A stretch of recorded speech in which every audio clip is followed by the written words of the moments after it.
अस्सलाम वालेकुम। Faisalabad programme city eight 10 के साथ मैं हूं आपका मेज़बान मोहम्मद बिलाल डोगर। एक नई सुबह के साथ खुशामदीद कहते हैं आपको सिटी 41 की तरफ से। एक नई सुबह के अंदर एक नई सुबह हमें एक नए सफ़र का आगाज़ का सबक देती है कि हमने एक रुख मुतय्यन करना दोबारा से अपना, कि हमने किस तरफ जाना है। जो हम अगर कहीं भी नेगेटिविटी अपनी लाइफ के अंदर है उसे पॉजिटिविटी की तरफ बढ़ें और पॉजिटिव चेंज के साथ आगे मुस्बत बढ़ें, अपने लिए भी और दूसरों के लिए भी फ़ायदेमंद साबित हों। सबसे पहले हम वेदर की तरफ बढ़ेंगे। शहर फैसलाबाद के अंदर इस वक्त अगर दर्जा हरारत की बात करें, ज़्यादा से ज़्यादा दर्जा हरारत 37 डिग्री सेंटीग्रेड रहने का इम्कान है, जबकि कम अज़ कम 21 दर्जा हरारत जो है आज इम्कान जो है वो महकमा मौसमियात की तरफ से किया गया है। और इसके साथ साथ ही दिन के आगाज़ के अंदर ही 25 डिग्री से ज़ायद दर्जा हरारत जो है वो चढ़ा हुआ दिखाई देता है, जिसकी वजह से जाहिर होता है कि गर्मी की शिद्दत के अंदर इजाफा है, लेकिन नमी का तनासुब नीचे आता दिखाई दे रहा है। मौसम हफ्ता भर जो है गर्म और खुश्क रहने का इम्कान है, लेकिन शहरियों को महकमा मौसमियात की तरफ ये भी कहा गया है जो ख़ासतौर पर सन प्रोटेक्शन के हवाले से कुछ चीज़ें हैं उनको ज़रूर अपनाया जाए। आगे बढ़ते हैं, हम प्रोग्राम का बकाया आगाज़ एक दिन एक नेकी के साथ करते हैं। तो प्रोफेसर अमानत रसूल हमारे साथ होंगे। देखते हैं आज वो एक दिन एक नेकी किस मौजू को आपके सामने रख रहे हैं।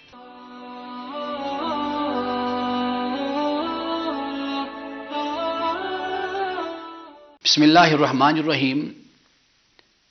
अल्लाह सुब्हानहु व तआला ने कुरान मजीद में इस बात को बयान किया है कि झूठ, अल्लाह लानत करता है झूठ बोलने वालों पर। अल्लाह की लानत याद रखिए कि हमेशा उस शख्स पर होती है कि जो ऐसे काम करता है कि जो अल्लाह की रहमत का मुस्तहिक नहीं होता। अल्लाह की रहमत से, उसके फजल से और उसके इनाम से दूर होना दर हकीकत लानत कहलाता है। लेकिन ये लानत करना, इसका मुझे और आपको कोई हक नहीं है कि हम किसी पर लानत भेजें।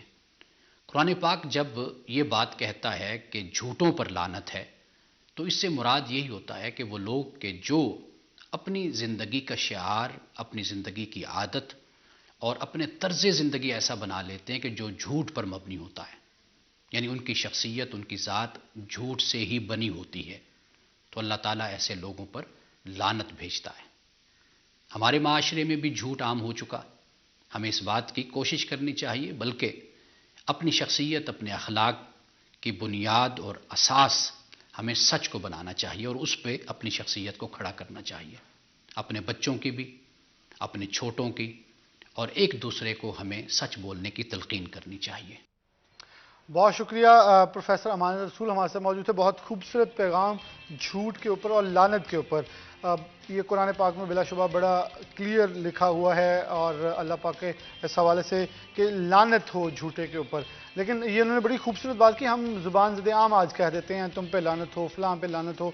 ये क्या किसको इख्तियार है? बहुत क्लियरली प्रोफेसर अमानत रसूल ने बताया। और झूठ बहुत बुरी चीज़ है। मेरे ख्याल में एक झूठ के लिए 100 झूठ बोल के हमें अपने आप को डिफेंड भी करना पड़ता है, क्लियर भी करना पड़ता है।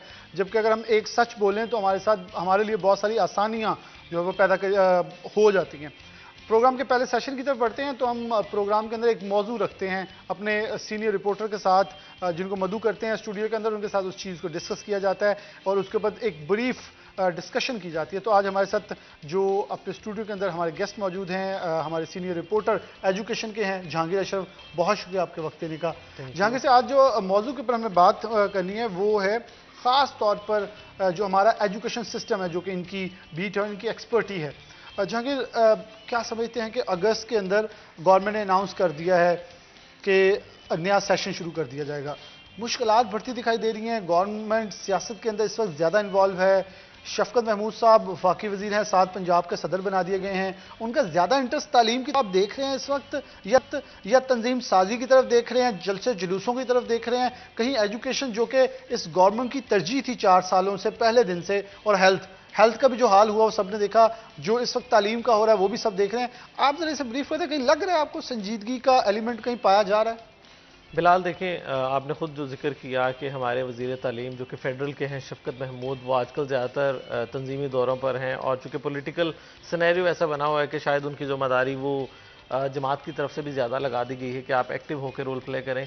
और पिछले दिनों फैसलाबाद का विजिट भी किया और उनके हमरा वज़ीर हायर एजुकेशन भी थे राजा यासर हुमायूं।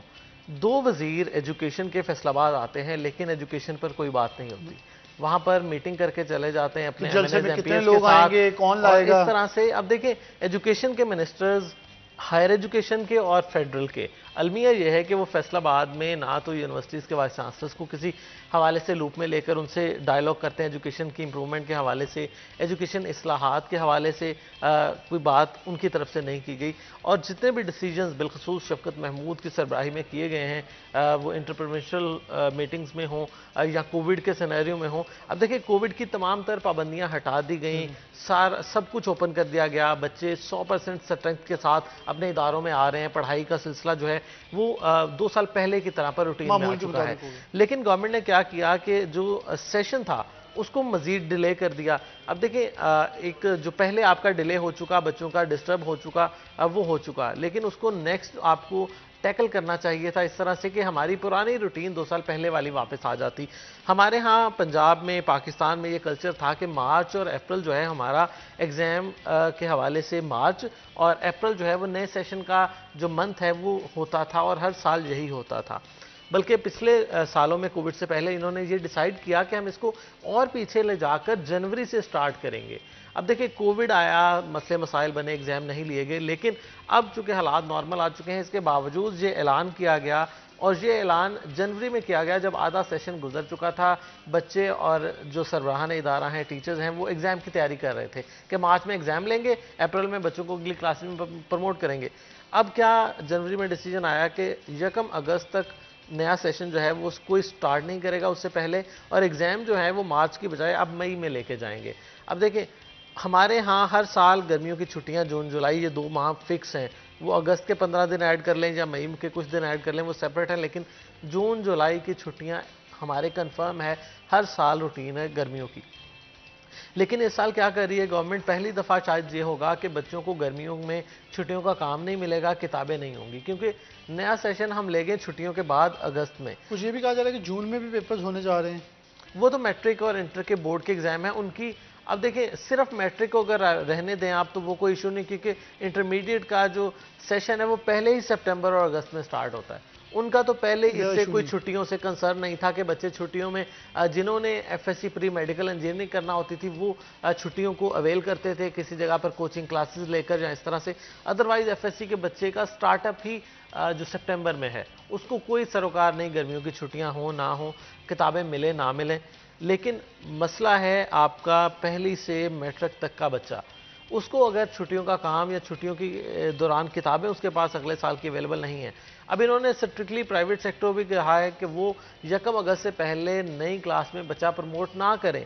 इसका मतलब है कि जो उसने पहले साल का अपना सिलेबस कवर कर लिया वो मई तक वही पढ़ेगा, उसके बाद उसको छुट्टियां हो जाएंगी। छुट्टियों के बाद नया इनटेक लेंगे प्राइवेट सेक्टर और गवर्नमेंट सेक्टर, और नया एडमिशन नई क्लास में बच्चे को बैठाना ही 1 अगस्त से है। ये गवर्नमेंट इन्फोर्स कर रही है, और बल्कि बयान हल्फी लिया जा रहा है प्राइवेट सेक्टर से कि आप अभी किसी को अगली क्लास में प्रमोट नहीं करेंगे, और आपने जो सेशन शुरू करना है वो 1 अगस्त को करना है, जिस पर काफ़ी ज़्यादा एतराज़ात, तहफ़्फ़ुज़ात और बल्कि जो प्रोटेस्ट की कॉल्स भी आ रही हैं कुछ साइड से कि प्राइवेट सेक्टर जो है कि अगर बच्चों को मई तक लेके जाएगा और अगस्त में नया सेशन स्टार्ट करेगा तो जून जुलाई 2 माह कोई फीस भी नहीं देगा, क्योंकि उस दौरान बच्चे कहीं भी नहीं है, ना उनके पास छुट्टियों का काम है, ना उन्हें किताबें दी गई हैं अगली क्लास की। और 1 अगस्त से अगर नया सेशन शुरू करना है तो 2 माह फिर पेरेंट्स कह रहे हैं कि हम क्यों फीस देंगे, क्योंकि इन्होंने एग्ज़ाम दे चुके हैं, 2 माह फ्री हैं। ये वैसे ही है जैसे बच्चा जब मैट्रिक करता है तो 2-3 माह फ्री होता है, और कॉलेज जाता है सितंबर से जी, तो उसको 2-3 माह वो फ्री है, कोई उसको कंटिन्यू एजुकेशन रखने का मौका नहीं है। तो इस पर डिमांड भी प्राइवेट सेक्टर बल्कि गवर्नमेंट सेक्टर ने भी ये डिमांड दी है कि आप छुट्टियों से पहले सेशन स्टार्ट करें।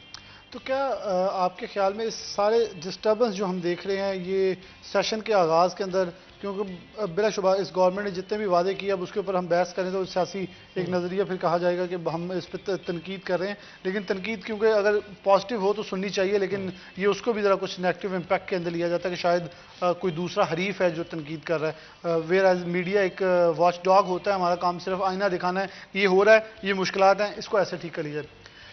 क्या एक वो किताबों के हवाले से भी आप बात कर रहे थे, तो किताबों की सप्लाई और डिस्ट्रीब्यूशन जो वो भी बड़ा मसला बनेगी, बच्चे प्रिपेयर नहीं होंगे, 1 अगस्त के बाद मिलेगी। तो क्या हमारा जो रिजल्ट, और ख़ास तौर पे यही शफकत महमूद साहब की तरफ से जो बच्चे प्रमोट करना, फिर अब 2 माह की छुट्टियां देना, बेशक बच्चों के लिए तो कहीं ये एक आइडियल इंसान बन गए होंगे, लेकिन क्या हमारा एजुकेशन सिस्टम ये बेयर कर पाएगा सालों तक? अच्छा, इसका इम्पैक्ट जो आएगा ना वो कई साल तक आपको उसको भुगतना पड़ेगा। अब देखें, जो बच्चे पिछले 2 साल में मैट्रिक इंटर कर गए, साइंस पढ़ गए, बायो में क्लियर कर गए, 1100 में से 1100 नंबर ले गए, अब दोबारा बच्चे के लिए ये चैलेंज है कि दोबारा 1100 नंबर नहीं आना। अब मेरिट में कहीं जाके इन फ्यूचर जब वो बच्चे कहीं प्लेस करेंगे तो 1100 नंबर किसी का होना ही नहीं है। तो कोविड के 2 साल के जो बैचेस होंगे उनको एक्सेप्शनल मार्क्स दे दिए गए। उम्र के लिए रिकॉर्ड लग गया। अब देखिए, 3 पेपर देकर 12 पेपरों की जगह नंबर देके 1100 नंबर बच्चे को दे दिए।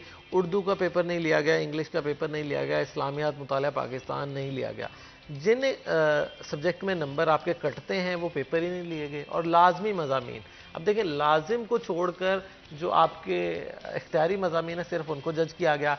और ये हमेशा से ऐसे होता है कि साइंस के जो इख्तियारी मज़ामीन हैं उनमें मार्क्स ज़्यादा आते हैं, आर्ट्स के जो हैं उनमें कम आते हैं।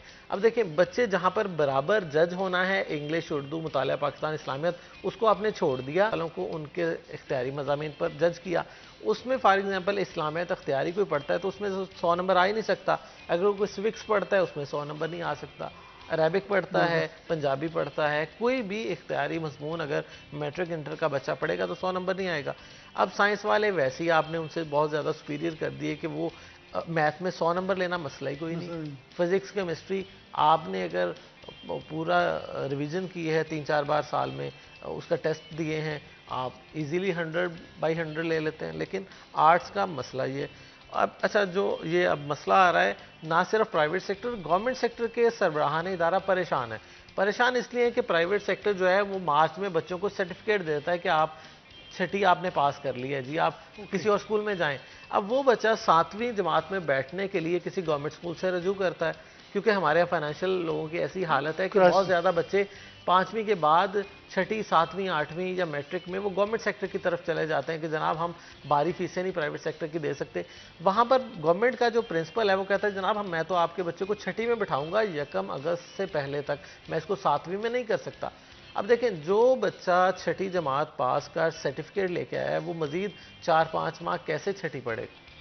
पेरेंट उसको अफोर्ड नहीं करेंगे कि हमारा बच्चा 6ठी से 6ठी में आ जाए। तो फिर जहांगीर, ये जो एक निसाब, एक कौम का नारा था, ये भी तो फिर कहीं खोखला होता दिखाई देगा। जब आपका सिस्टम नहीं होगा तो फिर आप चीज़ों को इम्प्लीमेंट, बिलाशुबा वो एक अच्छी चीज़ थी, लेकिन इम्प्लीमेंटेशन के लिए जब ग्राउंड नहीं होगा, ये तो यही है कि एक मरले के प्लॉट के ऊपर 5 मरले की बिल्डिंग खड़ी करने की कोशिश करें तो फिर डेफिनेटली खड़ी तो नहीं होगी, वो गिरेगी। अच्छा, इसमें जो सबसे बड़ा प्राइवेट सेक्टर का जो उनकी तरफ से रिजर्वेशन आ रही है वो यही है कि शायद इनके पास, चूँकि सिंगल नेशनल करिकुलम के तहत कहा गया था कि इस साल से जो अगला सेशन शुरू होगा उसमें 8वीं जमात तक सिंगल नेशनल करिकुलम होगा और प्राइवेट गवर्नमेंट के बच्चे एक जैसा सिलेबस पढ़ेंगे। अच्छा, अब चूँकि बुक्स पब्लिश नहीं हुई अभी तक और इस वजह से डिले किया जा रहा है, एक एंगल ये सामने आ रहा है जिस पर प्राइवेट सेक्टर जो है वो शोर शराबा कर रहे हैं इस पर कि अगर बुक्स गवर्नमेंट ने खुद नहीं पब्लिश की तो इसमें प्राइवेट सेक्टर का क्या कसूर है, या प्राइवेट सेक्टर जिन्होंने इम्तहानात ले लिए बच्चों के उनका क्या कसूर है। क्योंकि मोस्टली दिसंबर में प्लान कर लिया जाता है कि आप जनवरी या फरवरी में एग्ज़ाम लेंगे और मार्च या अप्रैल में बच्चों को अगली क्लास में बिठा देंगे। लेकिन इस साल इन्होंने क्या किया कि आधा सेशन गुजरने के बाद जब जनवरी में अनाउंसमेंट की कि जनाब आप पेपर मार्च की बजाय आप ले जाएं मई में, तो काफ़ी सारे ऐसे स्कूल थे जो ले चुके थे एग्ज़ाम। क्योंकि हमारे यहाँ प्राइवेट सेक्टर जो है वो अक्सर जनवरी में वाइंड अप करने की तरफ चला जाता है और फरवरी और मार्च में। अब वो क्या कर रहे हैं, प्री क्लासेस के नाम से क्लासेस बिठा रहे हैं। अगर बच्चा 9th है तो उसको प्री 9th का नाम दिया जा रहा है, अगर 8th है तो उसको प्री 8th का नाम दिया जा रहा है। क्योंकि गवर्नमेंट ने कहा है कि जनाब अभी से अगर आप 9th क्लास में उसको इनरोल करेंगे तो हम आपके खिलाफ कार्रवाई करेंगे, प्राइवेट स्कूल की रजिस्ट्रेशन कैंसिल करेंगे।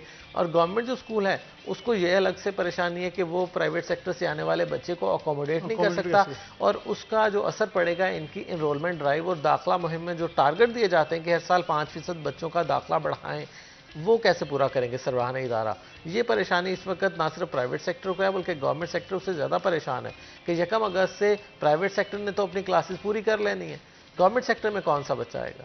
तो ये जंग कहीं ना कहीं ये नहीं लग रहा कि बहुत बड़े बड़े नारे हैं, दावे हैं और कुछ दिखाने की कोशिश की जा रही है, जबकि स्कूल्स के कमरे शॉर्ट हैं, टीचर शॉर्ट हैं, आपका पूरा सेटअप कोलैप्स करने के करीब है। लेकिन हम अभी भी उन नारों के ऊपर खड़े हैं। ये देखें, हम ये सिस्टम देखे आ रहे हैं, जैसे बिल्कुल ये वैसे लग रहा है जैसे अभी भी यहाँ दिमागों के साथ खेलने की ट्राई की जा रही है। फिजिकल अपीयरेंस के ऊपर बहुत चीज़ें कमज़ोर हैं। अच्छा, जो पंजाब के वज़ीर तालीम मुराद रास हैं, उनकी तरफ से ये बहुत ज़्यादा दावे किए जाते हैं कि हमने एजुकेशन को पता नहीं इसमें क्या कोई तब्दीली ला दी है कि जो माजी में कभी नहीं आई। वो सारे प्रोजेक्ट बिलखसूस साबिक गवर्नमेंट के थे डिजिटलाइज करने के, कि एजुकेशन का तमाम डाटा उसको डिजिटलाइज किए, उस पर इम्प्लीमेंट इन्होंने आके करवा दिया जो रह गया था, तो ये अपने खाते में डाल रहे हैं। उसके अलावा जो इन्होंने एक काम किया, मैं समझता हूँ कि ब्लंडर, कि आपके पास पहले ही कमरे शॉर्ट हैं, आपके पास पहले ही टीचर शॉर्ट हैं। इन्होंने पंजाब के 1200 स्कूल ऐसे हैं जिनको अगली क्लासेस में प्रमोट कर दिया कि आप अगर प्राइमरी हैं तो आप एलिमेंट्री स्कूल बन जाएं, एलिमेंट्री हैं तो आप हाई स्कूल बन जाएं, और हाई स्कूल हैं तो हायर सेकेंडरी बन जाएं। अब देखें, 1200 स्कूल वो जहां पर 8वीं से 9वीं और 10वीं में अब बच्चे पहुंच चुके हैं, उनको एक भी साइंस लैब नहीं दी गई, उनको एक भी कंप्यूटर लैब नहीं दी गई, उनको मैट्रिक लेवल के टीचर नहीं दिए गए। देखिए, मैट्रिक के सब्जेक्ट स्पेशलिस्ट होने चाहिए, वहाँ पर SST असाजा होने चाहिए। वहाँ पे वो टीचर पढ़ा रहा है जिसने सारी उम्र 8वीं क्लास तक पढ़ाया है, उसका साइंस का एक्सपीरियंस नहीं है, एक्सपोजर नहीं है। और प्रैक्टिकल करवाना, देखिए साइंस में सबसे मेन रोल होता है प्रैक्टिकल्स का। हमारे यहाँ 30% वेटेज है साइंस सब्जेक्ट में प्रैक्टिकल की।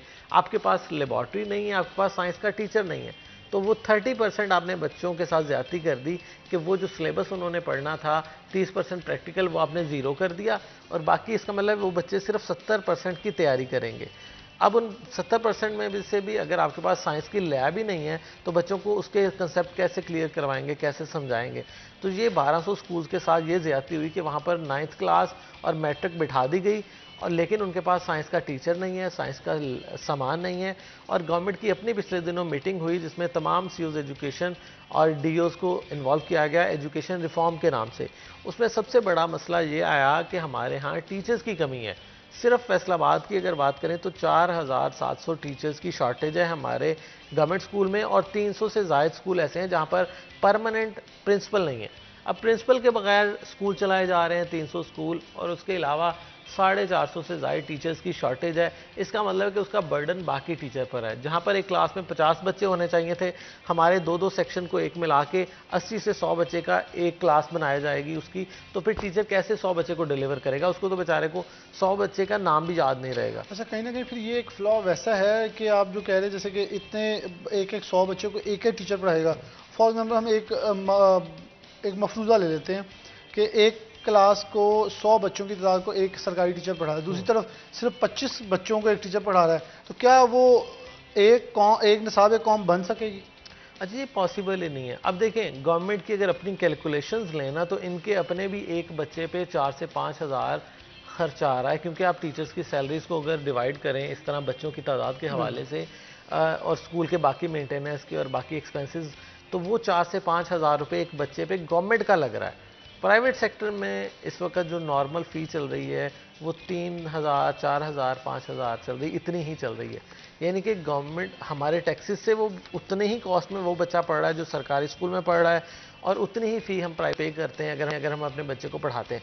लेकिन आपको बेहतर माहौल कहाँ पे मिल रहा है? प्राइवेट सेक्टर में।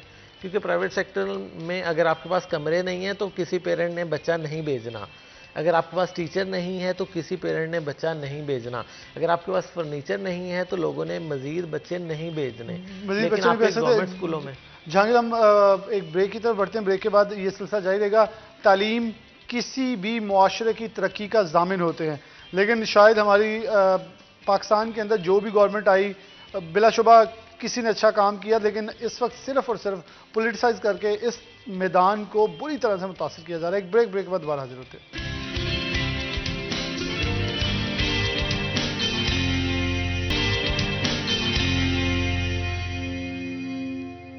वेलकम बैक नाज़रीन, दोबारा से प्रोग्राम के अंदर खुशामदीद कहते हैं। जहांगीर अशरफ हमारे साथ मौजूद हैं, तालीम के मैदान के ऊपर बात कर रहे हैं, तालीमी मैदान के हवाले से जो मसाइल इस वक्त दरपेश आ रहे हैं। तो जहांगीर, काउंटर कैसे किया जाएगा? एसोसिएशन थी, मुझे याद पड़ता आपके सामने प्रोग्राम किया आउटडोर जाके, टीचर्स बाकायदा जो ज़ुबान इस्तेमाल की जाती थी। फिर इस्लामाबाद में जो हुआ कहीं लग रहा है कि बिलाशुबा ये मैदान के साथ वैसे कभी अच्छा नहीं हुआ, कभी इन्हें इलेक्शंस पे लगा दिया, कभी मर्दमशुमारी पे लगा दिया, पोलियो पे लगा दिया, जो भी काम आया इनके पे लगा दिया। फिर आप कहते हैं कि आपकी नौजवान नस्ल तरबियत याफ्ता हो और बेहतर जो फ्रूटफुल नताज आएँ, ऐसा फिर मुमकिन नहीं है। क्योंकि मैं पुरानों को मुआवजा इनके साथ इसलिए कह रहा हूँ कि इन्होंने एक तब्दीली और एक बिल्कुल मुख्तलिफ शक्ल दिखाई थी जो कि लोगों को उम्मीद थी। लेकिन सरकारी स्कूलों में क्या बच्चों की तादाद कोविड से अदर देन कोविड पीटीआई की वजह से बढ़ी है कि बच्चे कहें जी इमरान खान गवर्नमेंट आ गई है सरकारी स्कूलों में बच्चे डाल दें क्योंकि सब कुछ अब बराबर हो गया और रियासत मदीना का तस्वर जो पेश किया जाता है। अच्छा, ये आवाम जो है ये सिर्फ वो ऐलानात पर नहीं जाती ना, अब पेरेंट फिजिकली जाके स्कूल जाता है ना, और फिजिकली जब वो जाता है उसको पता है कि स्कूल में टीचर नहीं है, बच्चे पहले से ओवर क्राउडेड हैं। अब अगर मैंने अपने बच्चे को, अगर फॉर एग्जांपल किसी ने अपने बच्चे को 9th में 10th में इनरोल करवाना है गवर्नमेंट स्कूल में, तो जाके देखेगा कि 9th 10th के बच्चों की तादाद कितनी है, वहाँ पे टीचर्स हैं नहीं हैं, साइंस सब्जेक्ट के हवाले से उनकी लैब है नहीं है, अगर कंप्यूटर साइंस बच्चे को पढ़ानी है तो वो है नहीं है। अच्छा, इसी में से वो कंप्यूटर साइंस से बात अगर आगे निकले तो कंप्यूटर साइंस का इन्होंने हर स्कूल में एक टीचर रखा था। अब अगर वहाँ पर 400 बच्चा कंप्यूटर साइंस पढ़ना चाहे तो क्या एक टीचर इसको पढ़ाएगा? तो हमारे अच्छा, और उसी टीचर ने स्कूल का डाटा भी फिल करना है, उसी टीचर की, और जो ड्यूटियों की आप बात कर रहे हैं, अब 7वीं मरदमशुमारी के हवाले से डीओ सेकेंडरी को फोकल पर्सन बनाया गया है कि आप टीचर्स की ड्यूटियां पूरी करें।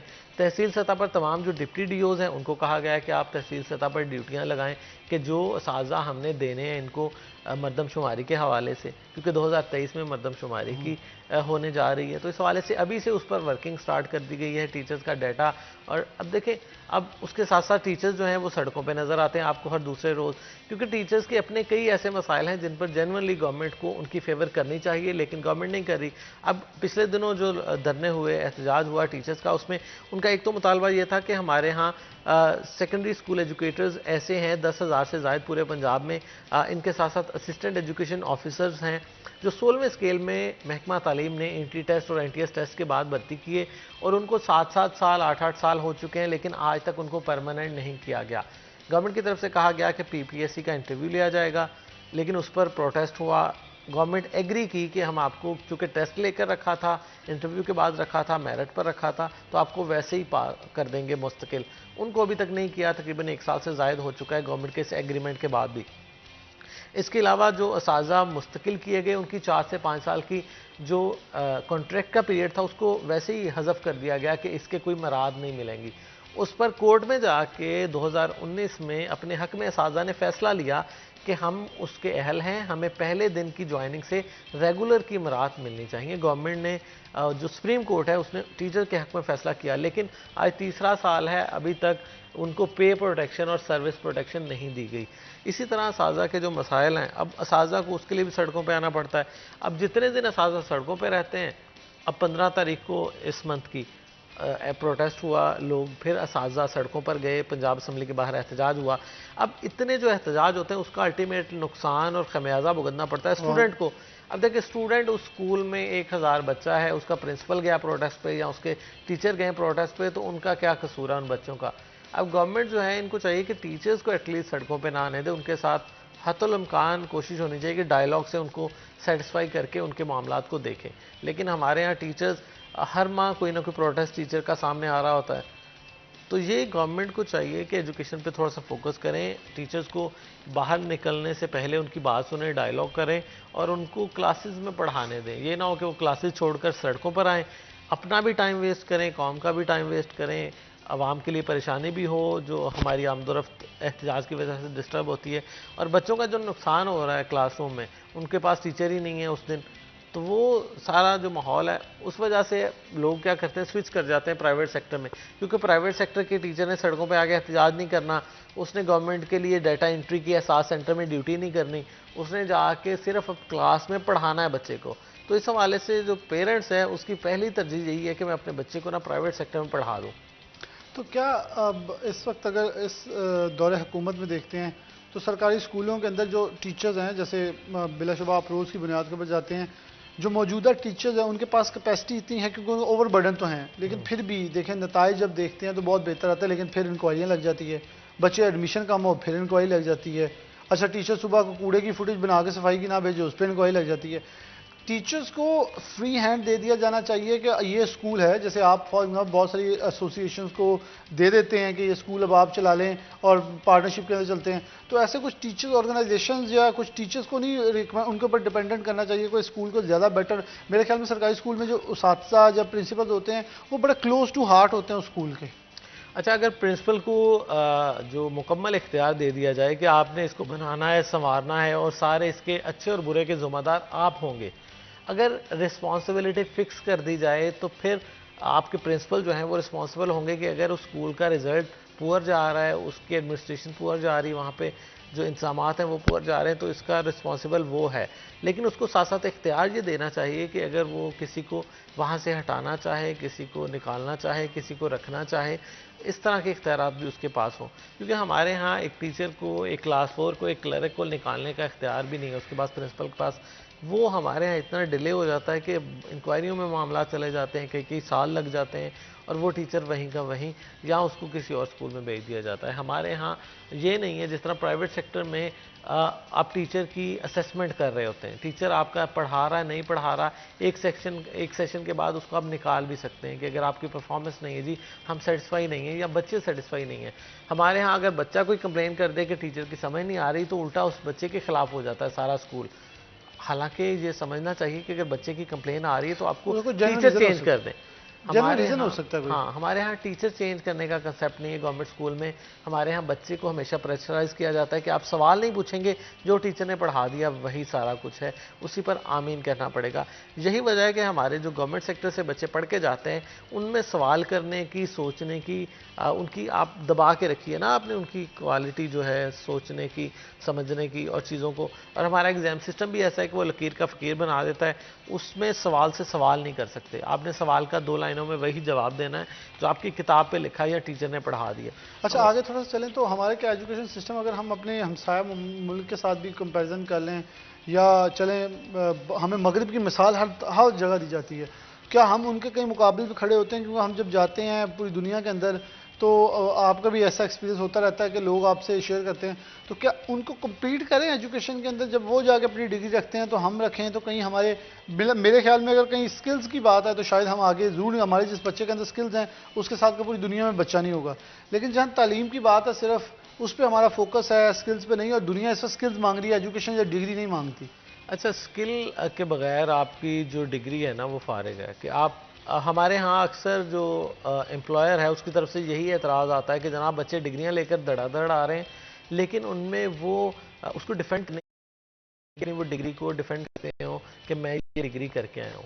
क्योंकि हमारे यहाँ सिर्फ किताबें पढ़ा दी गई, लकीर का फ़कीर बना दिया गया, उसको सोचने की, समझने की वो सलाहियत। देखिए हमारे यहाँ डॉक्टर्स आ रहे हैं, इंजीनियर्स आ रहे हैं, लेकिन आज भी हम इंजीनियरिंग में चले जाएँ, डॉक्टरी में चले जाएं, मेडिकल साइंसेज में चले जाएं, हमारी जितनी भी नई इनोवेशन चीज़ें हो रही हैं वो बाहर से हम उसको अडॉप्ट कर रहे हैं। इवन कोविड में ले लेना, हम खुद, हमारे बायोटेक्नोलॉजिस्ट कहाँ खड़े हैं, या हमारे केमिस्ट या हमारी मेडिकल टेक्नोलॉजी, मेडिकल साइंसेज कहाँ खड़ी हैं, हमने सारी चीज़ें वो ली जो बाहर से आ रही हैं। इवन आपकी वैक्सीन जो है उस हवाले से, और उसके लिए भी हम किसी ना किसी जगह मोहताज होते हैं दूसरों के।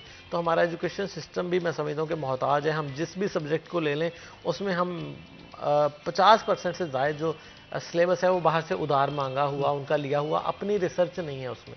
तो वो जब ऑब्सोलीट हो जाता है किसी मुल्क में तो हमारे सिलेबस का हिस्सा बना दिया जाता है। क्या इसकी सबसे बड़ी वजह ये है कि हमारे स्टेक होल्डर्स को ऑन बोर्ड नहीं लिया जाता?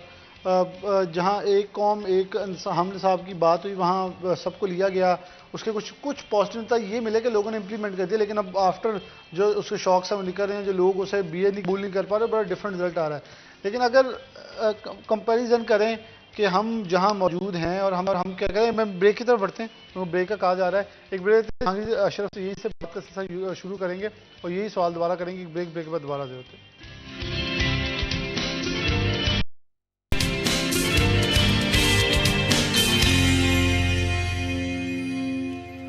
वेलकम बैक नाज़रीन, दोबारा से प्रोग्राम के अंदर खुशामदीद कहते हैं। जहांगीर अशरफ हमारे साथ मौजूद हैं। इस सेशन का आखिर इख्तिताम की तरफ हम बढ़ रहे हैं, तो ये जहांगीर अशरफ से ज़रा एक टॉपिक बड़ा इंपॉर्टेंट है, वो ज़रूर रखेंगे।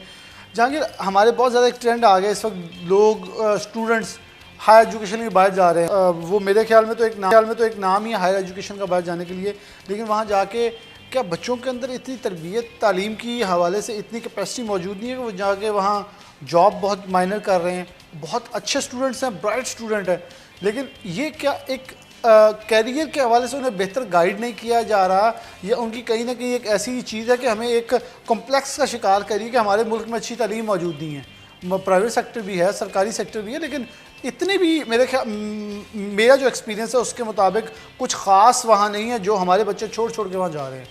अच्छा बिलाल, एक्चुअली कहा जाता है ना कि ख्वाब बड़े देखें, हमारे यहाँ ख्वाब दिखाए नहीं जाते।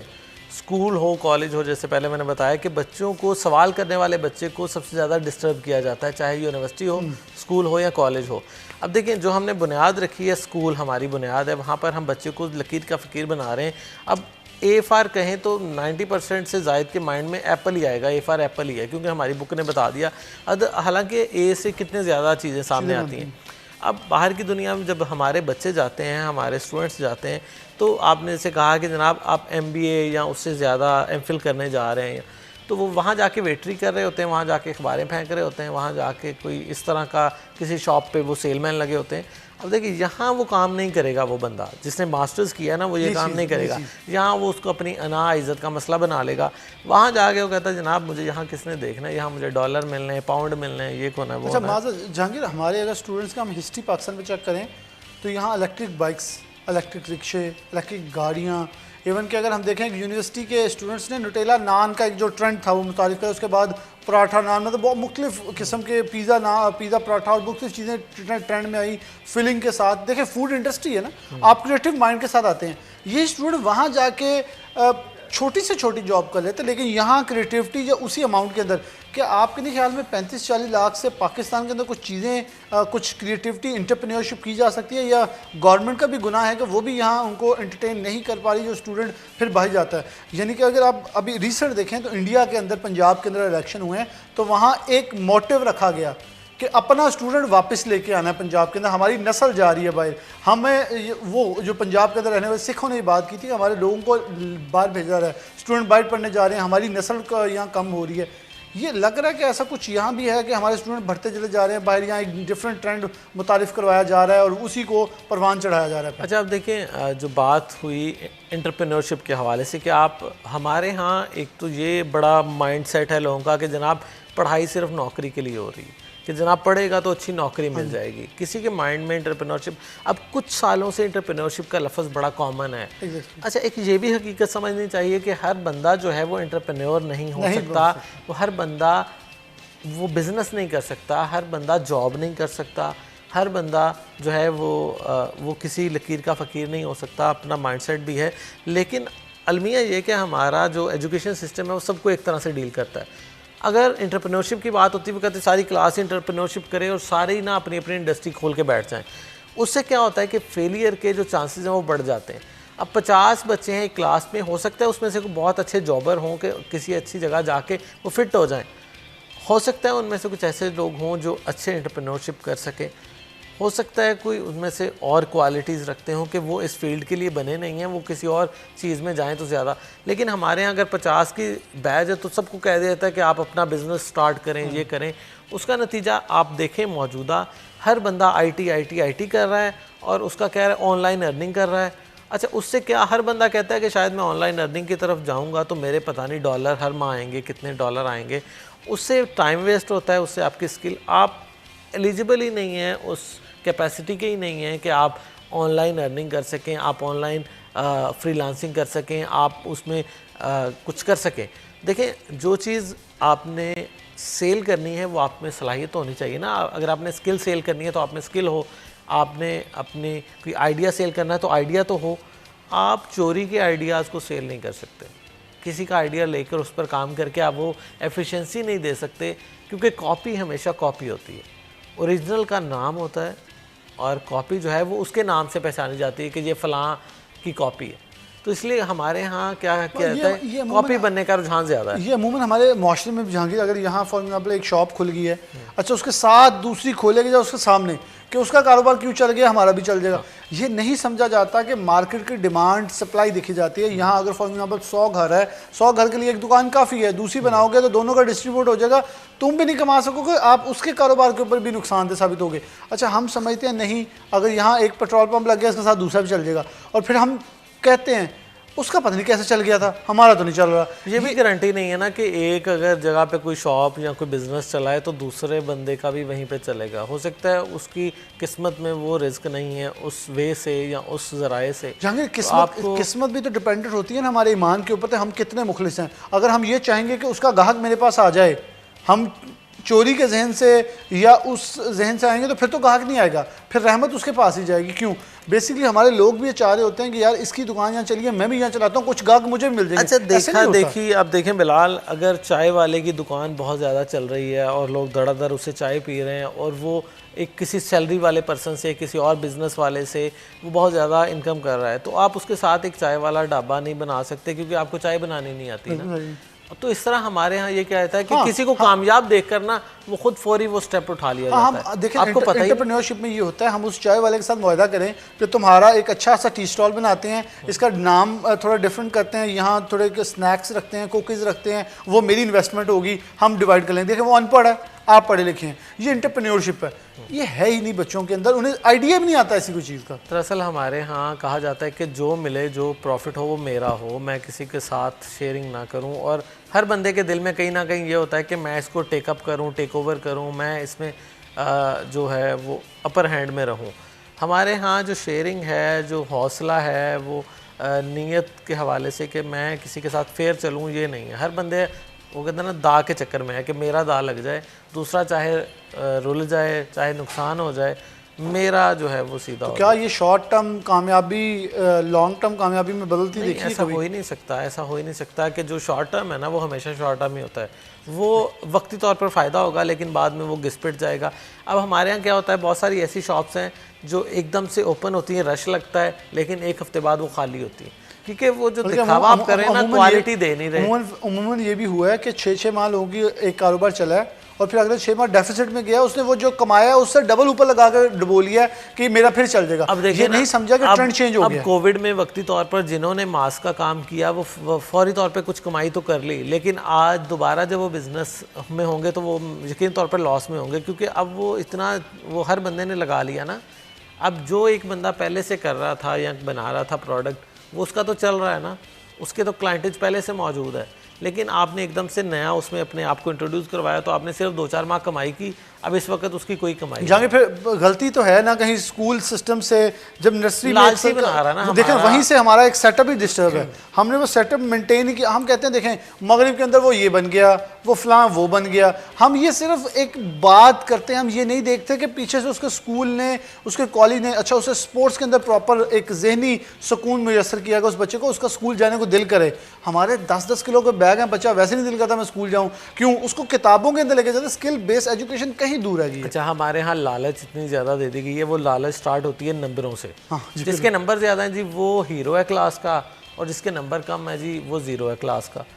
इस जो तखसीस ने, इस तफरीक ने बच्चों को मज़ीद मैं समझता हूँ कि क्लासेस में चेंज कर दिया है कि जो वो प्राउड में ही रहता है कि मैं टॉपर हूँ क्लास का, लेकिन in future in practical life देखें जितने टॉपर हैं हमारे कहाँ गए हैं ना, कहीं नज़र नहीं आ रहे। हमारे टॉपर हर साल जो बोर्ड में पोजीशन लेते हैं वो बाद में कभी नज़र नहीं आए कि इसने ये कोई इनोवेशन करनी चीज़ ईजाद कर दी। अब देखें जिसने 10 साल पहले टॉप किया, जब भी स्टोरी सुनेंगे वो कोई नालायक होगा और हमारी तरह कोई बड़ी मजबूरन पास होकर आगे निकला होगा और फिर वो जो कामयाब हो जाता है तो वो डेफिनेटली एक स्टोरी तो बनती है, लेकिन कामयाबी की रेशो जो होती है आप देखें कितनी होगी, बड़ी मखसूस होती है।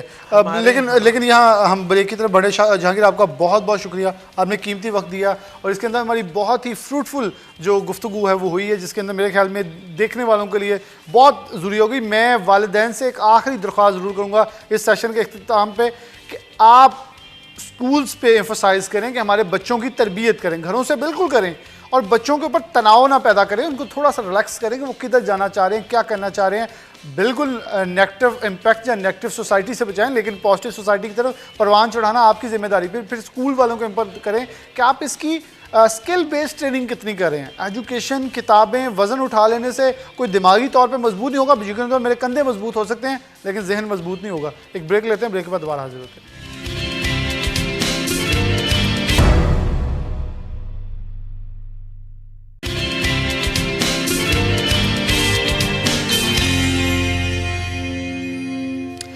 वेलकम बैक नाज़रीन, दोबारा से आपको प्रोग्राम सिटी एट 10 में खुशामदीद कहते हैं। अब प्रोग्राम का सिलसिला जारी है, दूसरा सेगमेंट है हमारा। दूसरे घंटे की अब ट्रांसमिशन जो है शुरू हो चुकी है, जिसके अंदर हम एक मौजू रखते हैं, एक स्पेसिफिक फील्ड के ऊपर बात करते हैं जो कि हमारी आगाही के लिए और रोज़मर्रा की ज़िंदगी के लिए फ़ायदेमंद साबित हो सके। तो आज का जो हमने मौजू सेलेक्ट किया है वो है साइकोलॉजी से रिलेटेड, जहनी तनाव के हवाले से, अदम बर्दाश्त के हवाले से, क्योंकि एक रवाज हमारे पूरे माशरे में परवान चढ़ता जा रहा है। हम एक दूसरे को कबूल नहीं कर पा रहे।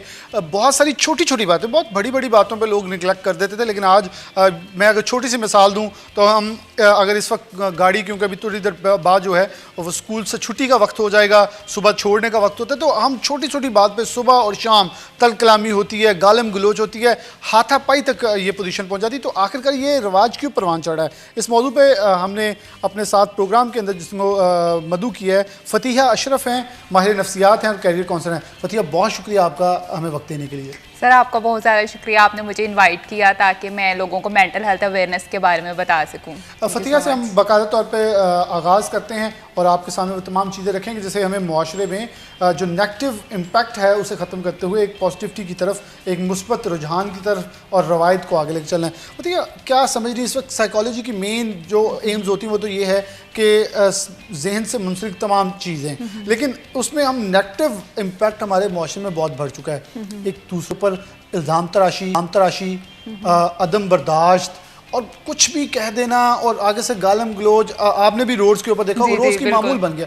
क्या समझ रही इसकी वजह क्या? हम इस मुआशरे को, जो फैमिली सिस्टम हमारी खूबसूरती थी, हम बहुत स्पीड से उसके दूर हटते चले जा रहे हैं। इसकी बड़ी वजह कहीं ना कहीं यही है कि हम लोगों ने दूसरों से बहुत ज़्यादा एक्सपेक्टेशंस लगा ली हैं। अब नेक्स्ट पर्सन जब हमारी उस एक्सपेक्टेशंस पे नहीं उतरता तो हम लोग जो है वो बर्दाश्त नहीं कर पाते। कोई भी रिश्ता हो, कुछ भी हो, तो हम लोग कहते हैं कि नहीं, सामने वाला जो है वो हमारे अकॉर्डिंग ही बात करे, हमारे मैटर्स ही चलें। अगर हम यही अंदाज़ा लगा लें कि सामने वाले की सोच हमारी सोच से मुख्तलिफ है तो हम बहुत सी मुश्किलात से बच जाएं। लेकिन हम लोग जो नहीं अंदाज़ा लगाते, बस कहते हैं कि जैसा हमने कह दिया वैसे ही हो। तो इसकी बड़ी वजह यही बनती है कि डिप्रेशन जो है वो दिन ब दिन ज़्यादा हो रहा है, एंजाइटी बढ़ रही है। यही है कि लोगों में बर्दाश्त नहीं रही, सब्र नहीं रहा, वो दूसरों की बातों को बर्दाश्त नहीं कर पाते। वो यही कहते हैं कि हम क्यों किसी की बात सुने, लोग हमारी सुने। तो लोगों की सबसे बड़ी यही है कि उनमें जो है वो बर्दाश्त नहीं रही। यही वजह है कि डिप्रेशन बढ़ रहा है। क्यों बढ़ रहा है? बर्दाश्त ना होने की वजह से लोगों के रवैये में चिड़चिड़ापन आ रहा है, एग्रेशन आ रहा है। तो माशरे में जहाँ जहाँ सहूलतें ज़्यादा हो रही हैं वैसे वैसे जो है डिप्रेशन भी ज़्यादा बढ़ रहा है। जहाँ जहाँ अगर हम पास्ट की बात करें तब इतनी सहूलियत नहीं थी, लेकिन लोगों में क्या था? बर्दाश्त ज़्यादा थी।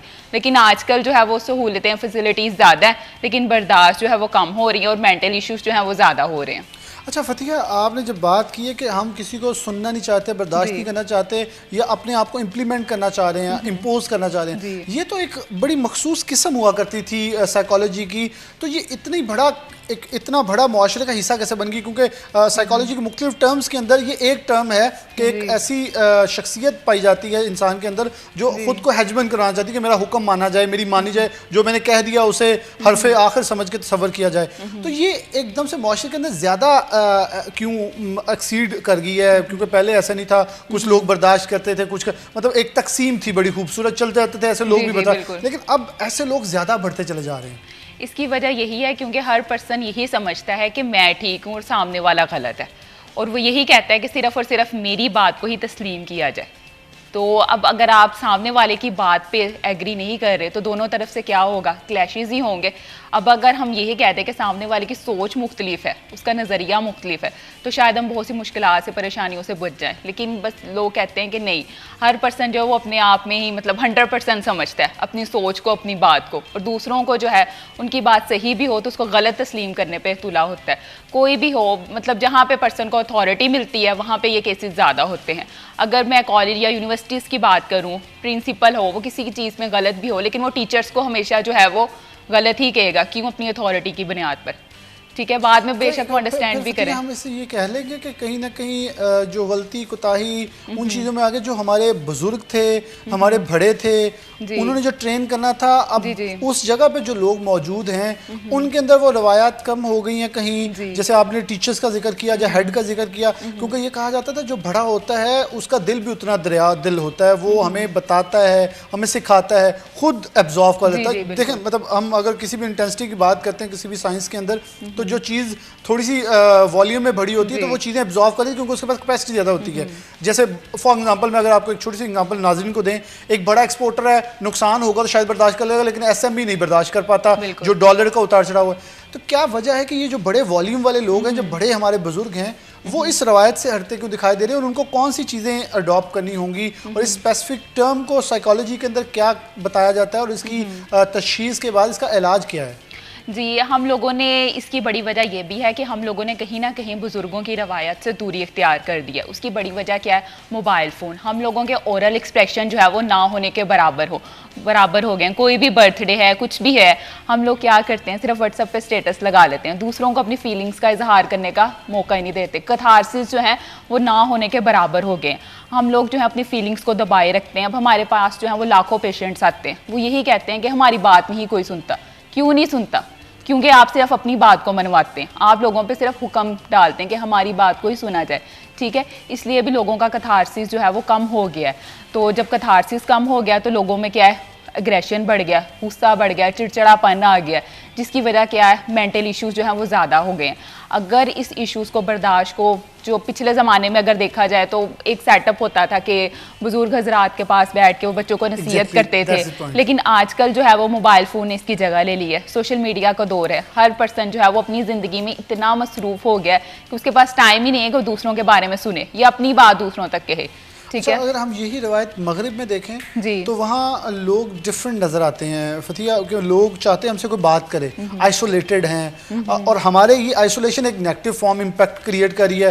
बेसिकली शायद हमें मिलने वाले, जब बात करने वाले ज़्यादा हैं अभी, जिनके पास नहीं है उनसे डेफिनेटली मैं इसलिए मगरिब की एग्जाम्पल दे रहा हूँ क्योंकि वहाँ लोग चाहते हैं कि हमारा कोई बुजुर्ग हो या हमारा कोई भी दोस्त हो हमसे गॉसिप्स करे, हम मसले, और साइकोलॉजी को हमने बहुत गलत टर्म्स में ले लिया है। बेसिकली साइकोलॉजिस्ट तो है जिसके पास जाके अपने दिल की बहुत सारी चीजें शेयर करते हैं ताकि वो आपको कोई रास्ते पे ले आए, जो आपको सही बताए कि आपकी लाइफ इस तरह डिस्टर्ब है, आप थोड़ी सी आपकी, उसको हम थेरेपी का नाम देते हैं। मेरे ख्याल में बुजुर्ग भी थेरेपी किया करते थे हमारी। जी बिल्कुल, जी ऐसे ही है। साइकोलॉजिस्ट जो हैं वो आपकी ज़िंदगी में मौजूद मुश्किलात को ख़त्म तो नहीं कर सकते, लेकिन आपकी जो डिसीजन मेकिंग की पावर कम हुई है, जो आपका चिड़चिड़ापन है, जो आपका रवैया है, उसको बेहतर करने में आपकी मदद कर सकते हैं। और हमारे बुजुर्ग भी क्या करते थे, आपको रास्ता दिखाते थे, आपकी थेरेपी करते थे, और जब मुस्कुराते थे तो एक लाफिंग थेरेपी, एक सुकून मिलता था।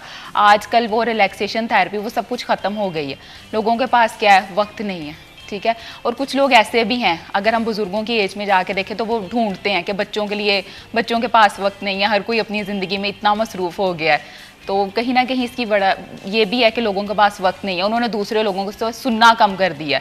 जब सुनते नहीं हैं तो फिर वो अपना गुस्सा, अपनी चीज़ें सब कुछ प्रेस करते रहते हैं, और एक टाइम आता है कि वो सिर्फ किसी भी पर्सन पे जो आग बगोलों की तरह उगलते हैं और वो सब कुछ कह देते हैं। ये तो फिर वही बात होगी ना, जिस पे चली उस पे चला ली, दूसरों पे भड़ों पे चल नहीं सकती तो उनकी सुन ली। लेकिन जो आपने बड़ी खूबसूरत बात की कि हमारे बुजुर्ग, मेरे ख्याल में अभी भी हमारे बच्चे अगर थोड़ा सा उस तरफ रुख करें तो ये बहुत सी चीज़ें ठीक हो सकती हैं। जो बेसिकली साइकोलॉजी भी ये कहती है कि वो हम थेरेपी जो आपने जिक्र किया, अभी भी डॉक्टर्स जो साइकोलॉजिस्ट हैं, हमारे माइंड में अभी भी साइकोलॉजिस्ट एक डॉक्टर है, वो जो दवाइयाँ देता है। हम उस बात कहते हमें कोई दवाई दे दो, मतलब बहुत सारे डॉक्टर्स देखे साइकोलॉजिस्ट, उनके जब पास जाकर कहते हैं हमें कोई गोली दें। हमने ये नहीं सोचा कि साइकोलॉजिस्ट बेसिकली गोलियां नहीं, थेरेपीज करवाते हैं, उनके साथ आपको बैठना पड़ता है, सेशंस अटेंड करने पड़ते हैं। जी बिल्कुल, ऐसा है कि मेडिसिन जो है वो उसका ट्रीटमेंट भी है, लेकिन मेडिसिन जो है वो वेरी करती है आपके सिम्टम्स के लिहाज से, आपको किस टाइप के सिम्टम्स हैं, माइल्ड, मॉडरेट, स्वेयर। अगर तो सिम्टम्स बहुत ज़्यादा स्वेयर लेवल की हैं फिर नो डाउट आपको मेडिसिन ही देनी पड़ती है, लेकिन अगर सिम्टम्स, अगर कोई पेशेंट आ रहा है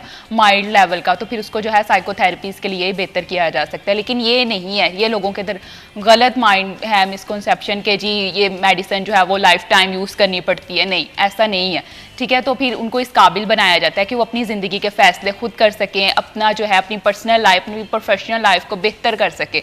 हम उन्हें सिर्फ इस काबिल बनाते हैं, क्योंकि जब वो हमारे पास आते हैं तो वो बिल्कुल ही, उन्हें कुछ लोगों को तो बिल्कुल ही सेंस भी नहीं होती कि कहाँ पर हैं इनर तौर पर, तो उनको बेहतर करते हैं ताकि वो अपनी लाइफ में दोबारा वापस आ सके, उनकी एबिलिटीज़ जो किसी ना किसी वजह से डैमेज हो गई हैं वो दोबारा बहाल कर सके। यही हम लोगों की मेन रिस्पॉन्सिबिलिटी है। उनकी मेंटल हेल्थ को जो है वो ग्रो किया जाए, उनकी फैमिली को साइको एजुकेट किया जाता है कि आपने इस पेशेंट को ऐसे डील करना है, इनको थोड़ा स्पेस दें, इनकी बात को सुने, समझने की कोशिश करें। तो बस इसी तरह फैमिली और क्लाइंट दोनों को साथ लेके उनकी साइकोथेरेपी करते हैं ताकि जो है वो दोबारा एक हेल्दी लाइफ गुजारें। अच्छा फतिया, कभी कभी ये नहीं लगता कि साइकोलॉजिस्ट को गुनाह समझ लिया जाता है कि साइकोलॉजिस्ट के पास जाना, मुआशरा क्या कहेगा, पागल हैं क्या? सिर्फ साइकोलॉजिस्ट से चेक करवाने पागल आते हैं?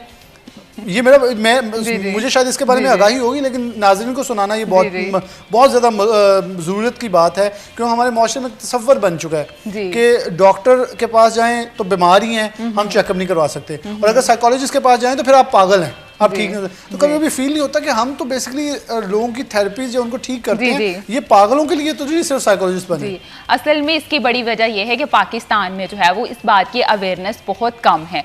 हालांकि अगर हम ब्रिटिश के कंट्रीज में देखें तो वो मेंटल हेल्थ को बहुत ज़्यादा इंपॉर्टेंस देते हैं। अगर आप मेंटली हेल्थ फिट हो तो आप फिजिकली तौर पर भी फिट हो, लेकिन हम लोगों के अवेयरनेस नहीं है। वो यही कहते हैं कि अगर बहुत से लोग जो हैं वो नहीं जाते इसलिए क्योंकि उन पर लेबल लग जाएगा। ठीक है, किस बात का लेबल कि इसको डिप्रेशन है, इसको एंजाइटी है। ज़रूरी नहीं है कि आप इसी मकसद के लिए जाएं। अगर आपको कोई ज़िंदगी का कोई ऐसा प्लान है जो आप समझ नहीं आ रहा है, जैसे आप करियर को चूज़ करना चाह रहे हैं, आप बहुत ज़्यादा स्ट्रेस में हैं, आप किसी और बंदे से इन्फॉर्मेशन लेंगे, इससे बेहतर नहीं कि आप साइकोलॉजिस्ट के पास जाएं, एक्सपर्टीज़ के पास जाएं, वो आपको बेहतर तरीके से गाइड करेंगे। अगर आप किसी और पर्सन के पास जाते हैं तो वो आपको इतना बेहतर गाइड नहीं कर सकता जितना एक एक्सपर्टीज़ गाइड कर सकता है। ये खौफ क्यों है आप लोगों के पास आने का? यही खौफ है कि माशरे में उन पे लेबल ना लग जाए, या हमारा माशरे एक और भी काम करता है, उसे कट कर देता है, फिर हम उसे सीरियस लेना छोड़ देते हैं। वो ये नहीं देखते कि देखें ये सारे इश्यूज या तो फाइनेंशियली आ जाते हैं या फैमिली कोई टेंशन की वजह से आते हैं, वो लीड कर देते हैं हमें कहीं ना कहीं एक्सट्रीमिज्म की तरफ, जो हम उस तनाव में आके कुछ अजीब बिहेव करते हैं। तो जिसकी वजह से हमें फिर वो सारे कहते हैं अगर आप साइकोलॉजिस्ट के पास चल गए फिर तो कन्फर्म हो गया ना कि आप अब डैमेज हैं और आपको थोड़ा आइसोलेट कर देना। हम उसे क्या, जो बंदा जो शख्स साइकोलॉजिकली डिस्टर्ब हो उसे आइसोलेट करना चाहिए या ज़्यादा कंपनी देनी चाहिए? असल में ये भी वैरी करता है क्योंकि अक्सर पेशेंट में जो है वो सुसाइडल मतलब थॉट्स बहुत ज़्यादा आते हैं, तो हम उस पेशेंट को, उनकी फैमिली को कहते हैं कि इन्हें 1 मिनट के लिए भी अकेला मत छोड़ें, क्योंकि अगर अकेला छोड़ेंगे तो ये दोबारा खुदकुशी की कोशिश करेंगे या इनके पास कोई चीज़ होगी तो ये मारने की कोशिश करेंगे। तो ऐसे पेशेंट को तो बिल्कुल भी नहीं अकेला छोड़ा जाता है। इसके अलावा पेशेंट के हिसाब से वैरी करते हैं कि उनकी फैमिली को साइको एजुकेट किया जाता है कि आपने जो है पेशेंट को इस तरह साथ लेकर चलना है। एक साइकोलॉजी में डिसीज है कन्वर्जन डिसऑर्डर, उसमें जो होता है बेसिकली पर्सन के जो फिजिकली तौर पर तमाम टेस्ट हैं वो बिल्कुल ठीक होते हैं, तो इशू कहाँ पे आ रहा है? जहनी तौर पर। ठीक है, तो फिर उनके पेरेंट्स को बताया जाता है कि ये फिजिकली तौर पे तो बिल्कुल ठीक है लेकिन इसको जहनी तौर पर प्रॉब्लम है, तो ठीक है आपने इसको इस तरह हैंडल करना है कि हर बीमारी की सिम्टम्स अलग हैं तो उसकी ट्रीटमेंट भी अलग होता है। तो इसलिए फैमिली को जो है वो साइको एजुकेट करना, उनको बताना बहुत ज़रूरी है। साथ साथ पेशेंट को बताया जाता है कि इसका ट्रीटमेंट थोड़ा लंबा चलता है, बाकी तो की तरह नहीं है कि ऑपरेट कर देंगे ठीक हो जाएगा या कुछ हो जाएगा, लेकिन क्योंकि इसका ट्रीटमेंट लंबा चलता है इसलिए पेशेंट को कहते हैं आप सब्र करें, तहम्मुल मुजाजी से इलाज करवाएं तो इसका ट्रीटमेंट जो है वो मुमकिन है। ये नहीं है कि ये नाकाबिले इलाज है, हर चीज़ काबिले इलाज है, लेकिन थोड़ा ट्रीटमेंट प्रोसेस से अक्सर पेशेंट भी जो है वो ताहट फील कर जाते हैं कि कब ठीक होंगे, तो ये एक बेसिक वजह है। तो कभी ऐसा हुआ कि कोई मरीज़ आपके पास आया और उसने कंसर्न किया आपसे कि मुझे ये फ़लाँ जहनी तनाव फील कर रहा हूँ या कुछ भी, तो आपने जब बातों से उनसे तशख़ीस की तो बाद में वो वापस ही नहीं आए कि क्योंकि मैंने ऐसी प्रैक्टिस भी देखी है, लोग आते हैं क्लिनिक में, जब उन्हें पता चल जाता है हम साइकोलॉजिकली डिस्टर्ब हैं तो फिर आते ही नहीं है, ये डॉक्टर गलत कह रहे हैं, मुझे कैसे हो सकता है, यानी कि हम एडमिट भी नहीं करते कि हमारे साथ कोई इशू ज़हनी तौर पे हो सकता है। ये सबसे बड़ा ज़हनी इशू है कि हम खुद तस्लीम नहीं करते कि मुझे ज़हनी कोई तनाव हो सकता है। उसमें एक ये आ जाता है डिसऑर्डर, उसमें ना पेशेंट अक्सर शिकायत करता है कि मेरे मैदे में दर्द है या मुझे हार्ट अटैक की फीलिंग्स आ रही हैं, लेकिन एक्चुअली जब उसका टेम्परेचर या मैदे की फीलिंग्स चेक की जाती हैं तो कुछ ऐसा नहीं होता, नॉर्मल होता है। तब उसे बताया जाता है कि आपकी तो सारी रिपोर्ट्स नॉर्मल है, आपको तो कुछ है ही नहीं है, तो फिर आप बताएं आपको मसला क्या है। नहीं मुझे यही मसला है। तो इस तरह के पेशेंट को हैंडल करना जो है, सबसे पहले उसको मेडिसिन दी जाती है ताकि उसकी एंजाइटी को कंट्रोल किया जाए, क्योंकि वो यही डिसाइड करता है कि मेरी फिजिकली तौर पर कभी मेरे हेड में पेन है, कभी मेरे मतलब हार्ट अटैक की फीलिंग्स आ रही हैं, लेकिन एक्चुअल में उसको हार्ट अटैक या इस तरह की कोई फीलिंग्स नहीं आ रही होती, वो उसको मेंटली तौर पर स्ट्रेस होता है जिसको वो फिजिकली तौर पर शो करता है। इवन मैंने 1-2 एक्सपीरियंस ऐसे देखे हैं कि लोगों को इतना ज़्यादा साइकोलॉजिस्ट पास नहीं गए, उन्होंने अपने यहाँ तक कैमरा अंदर डलवा के चेक किया कि मुझे अंदर से कुछ चेकअप करे, फिर एक्सरे करवाया, सिटी स्कैन, हर चीज़ करवाई, डॉक्टर ने कहा आपको कुछ नहीं, वो कहते नहीं मुझे है, मतलब डॉक्टर्स चेंज कर लेते सिर्फ इसलिए कि मुझे कोई ना कोई बीमारी है, और वो जहनी तौर पर तनाव के अंदर हम हर हद तक जाते हैं, लेकिन जो असल रास्ता है साइकोलॉजिस्ट के पास जाके अपनी थेरेपी या अपना सेशन अटेंड वो नहीं करते। अब इस तरह के अगर कोई डॉक्टर के पास जाए ना तो फिर वो डॉक्टर ही रेफर कर देते हैं। डॉक्टर्स को पता होता है कि अब इनकी रिपोर्ट सब कुछ ठीक है और टेस्ट की गुंजाइश नहीं है, तो उसको खुद रेफर कर जाते हैं कि आपको मेंटली कोई इशू है, आप बेहतर है कि आप ताकि आपकी मेडिसिन हो, आपका डायग्नोस हो, आपका ट्रीटमेंट जो है वो स्टार्ट किया जाए। तो बेसिकली अब डॉक्टर ही खुद रेफर करते हैं, क्योंकि पेशेंट जो है वो अपने तौर पर कभी नहीं आएगा, वो टेस्ट पे टेस्ट करवाता जाएगा। उसको खुद भी बताते हैं कि आपने सीटी स्कैन करवा ली, इतने टेस्ट करवा लिए, लेकिन आपको फ़ायदा क्या हुआ? कुछ भी नहीं। तो पेशेंट ये बात मानना उनके लिए बहुत ही नाकाबिले बर्दाश्त होता है कि हमें फिजिकली तौर पर कोई इशू नहीं है। वो यही कहते हैं कोई ना कोई इशू बड़ा ये मानना बिल्कुल नागुज़ीर हो जाता है। एक ब्रेक लेंगे, ब्रेक के बाद फतिया हमारे साथ ही मौजूद है। नाज़रीन, इनसे कुछ सवालात अहम हैं क्योंकि मैंने कुछ स्कूल एजुकेशन लाइफ और ख़ास तौर पे इकोनॉमी के हवाले से कुछ रखे हैं। हमेशा आपका फैमिली बैकग्राउंड देखा जाता है कि आपकी फैमिली का बैकग्राउंड क्या है, आपके रिसोर्सेज कितने हैं, किस यूनिवर्सिटी तक आप पढ़ सकते हैं। उसके बाद आती है असेसमेंट। असेसमेंट जो है वो बहुत ज़्यादा ज़रूरी है। असेसमेंट में मुख्तलिफ एप्टीट्यूड टेस्ट, पर्सनैलिटी टेस्ट किए जाते हैं। उसमें देखा जाता है कि बच्चे की पर्सनैलिटी कैसी है, वो किस लेवल तक पढ़ सकता है, वो ग्रुप में स्टडी कर सकता है, अकेले कर सकता है, रिसर्च वर्क उसकी अच्छी है, IT में जा सकता है। तो पर्सनैलिटी असेसमेंट जो है वो बहुत ज़्यादा ज़रूरी है। इसमें IQ का भी टेस्ट किया जाता है कि उसका IQ किस लेवल का है। लास्ट पे काउंसलिंग की जाती है। काउंसलिंग में बच्चे को बताया जाता है कि अगर आपकी स्टडी के दौरान कोई इशू आता है, आपकी फैमिली की तरफ से कोई इशू आता है या कोई और हवाले से आता है, तो आपने उसको अपनी स्टडी के साथ कैसे मैनेज करना है कि आपकी स्टडी पे कोई इफेक्ट ना पड़े। लेकिन लोगों को इन चीज़ों का बिल्कुल पता नहीं है और वो जो है वो किसी भी पर्सन से इंफॉर्मेशन ले लेते हैं और जाकर जो है वो बच्चा डॉक्टर या इंजीनियर बन जाता है। जबकि इसके अकॉर्डिंग अगर देखा जाए तो 956 प्रोफेशन है पूरी दुनिया में, तो उसमें सिर्फ जो है वो गिने चुने डॉक्टर, इंजीनियर, IT सिर्फ यही प्रोफेशन चूज करते हैं और बाकी सब नहीं करते।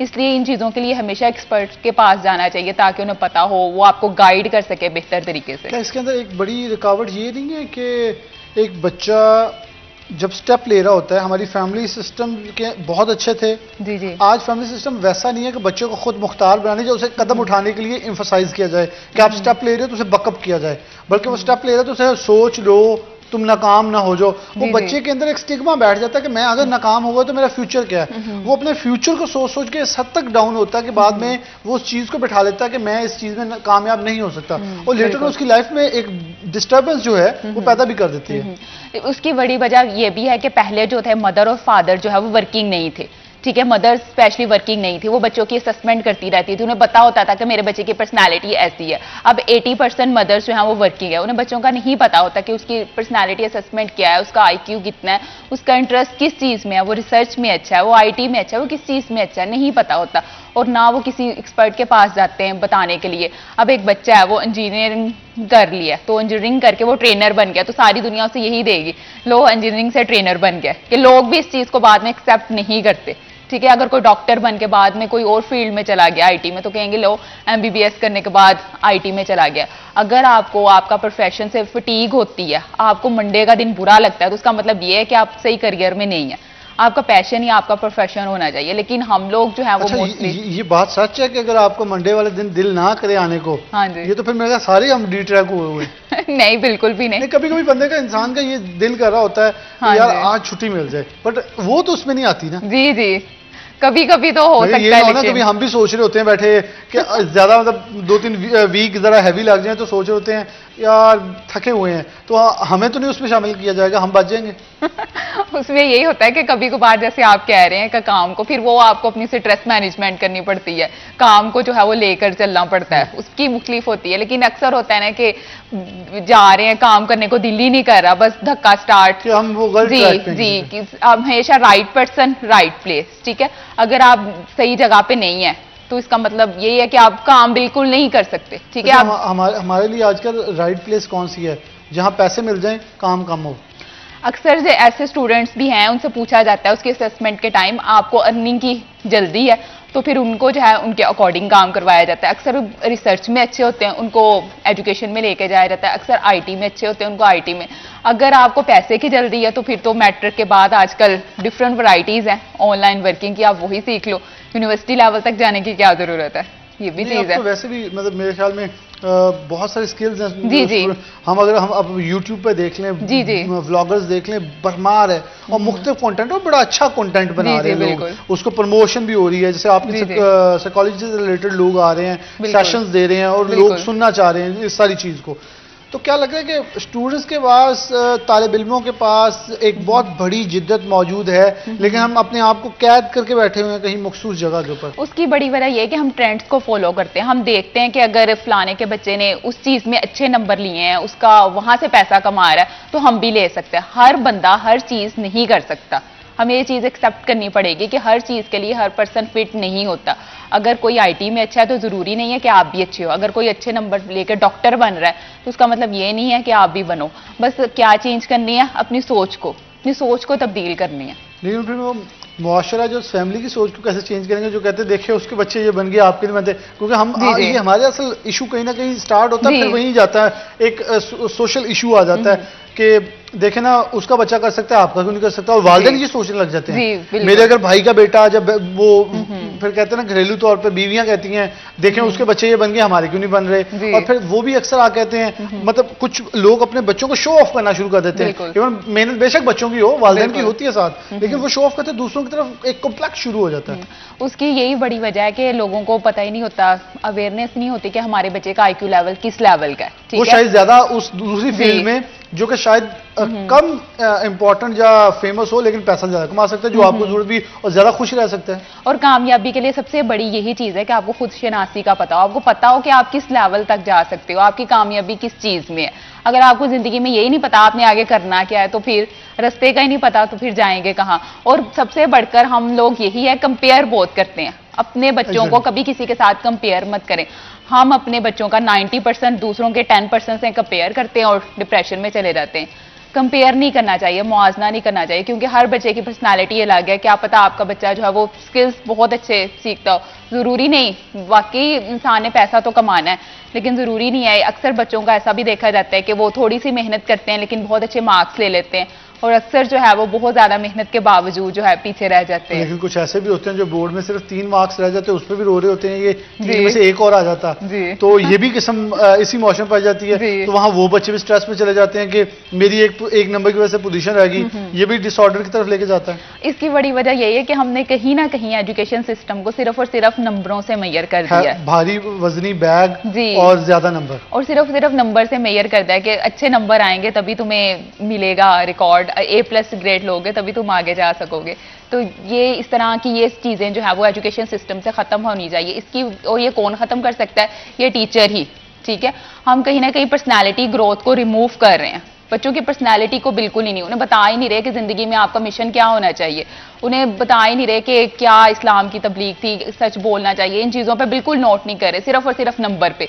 इतना याद कर लो, नंबर आने चाहिए, नंबर आने चाहिए। और फिर पेरेंट्स का भी वही प्रेशर होता है। तो बच्चों की असल पर्सनालिटी जो है वो कहीं ना कहीं नंबरों में दब के रह गई है। तो बच्चे बहुत सारे तो फिर ऐसे करते हैं, मतलब मेरे ख्याल में स्पोर्ट्स की तरफ जो को करिकुलर एक्टिविटीज़ हैं बच्चे जाना चाहते हैं, लेकिन पेरेंट्स का होता है अगर तुम को करिकुलर एक्टिविटीज़ की तरफ चले गए फिर तुम पढ़ोगे कैसे। क्या एजुकेशन के अंदर को करिकुलम और जो खासतौर पर स्पोर्ट्स है वो एक अलग को पूरी दुनिया के अंदर इसके अंदर सहूलियात दी जाती हैं, उन्हें इन्हांस किया जाता है ताकि वो आगे बढ़ सकें। इसको सेपरेट रख के नहीं चलें जो ये, क्योंकि उन पेरेंट्स के लिए बड़ा अहम सवाल है जो अपने बच्चों पर प्रेशराइज करते हैं कि तुमने क्रिकेट नहीं खेली, तुमने फुटबॉल। क्या उसके लिए, जैसे आपने पहले बरतानिया की मिसाल दी, अमेरिका की ले लें, यूरोप की ले लें, कनाडा की ले लें, ऑस्ट्रेलिया की ले लें, वहां बच्चों के लिए एक स्पेसिफिक टाइम निकाला जाता है, उन्हें ग्राउंड में लेके जाते हैं लोग, जबरदस्ती खेलो। बिल्कुल, यहाँ उन्हें ग्राउंड से खींचा जाता है, क्या वापस आ जाओ।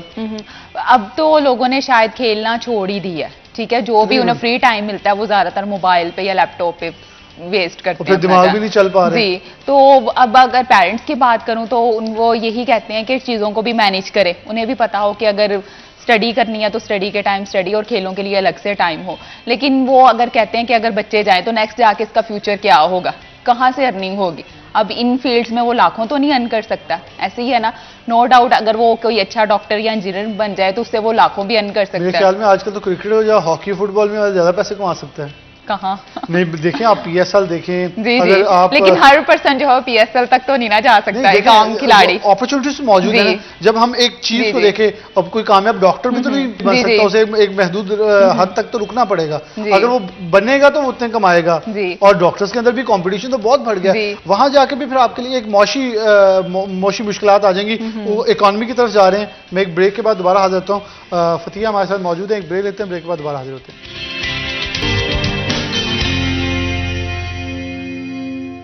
वेलकम बैक नाज़रीन, दोबारा से प्रोग्राम सिटी एट 10 में आपको खुशामदीद कहते हैं। फतिहा अशरफ हमारे साथ मौजूद हैं, बात का सिलसिला जारी रखते हैं।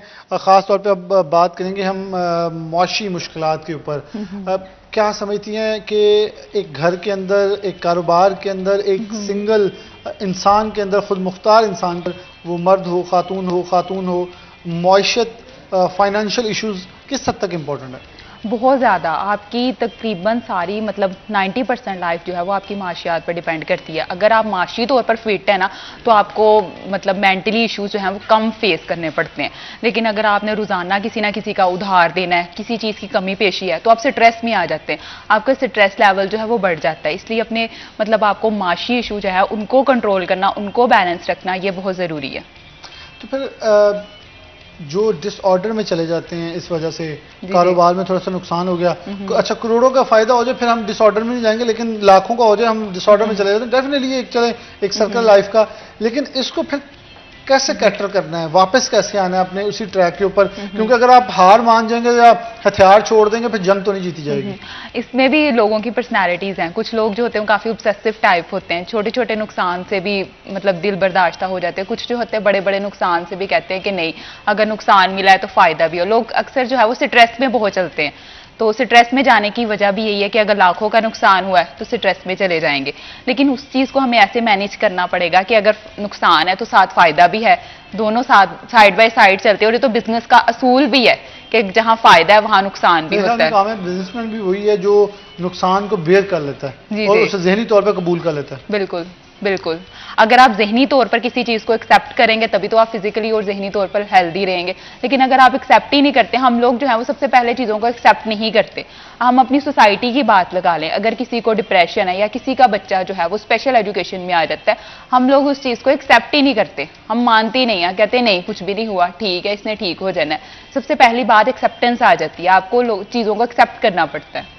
तो फिर अगर मैं फॉर एग्जांपल लें, क्योंकि बहुत सारे हमारे देखने वाले दोस्त होंगे जो जानना चाहेंगे कि अगर फाइनेंशियल डेफिसिट कहीं ना कहीं आ जाता है तो उसे रिकवर करने के लिए कौन सी थेरेपी है जिसको इस्तेमाल में लाया जाता है, या वो कौन सी आसान कोई फार्मूला ऐसे इस्तेमाल करें, या घर पे खुद ऐसी कोई चीज़ करें, या कुछ अपने आप को रिलैक्स करने के लिए कुछ करें कि कुछ चीज़ें बेहतर हो सकें?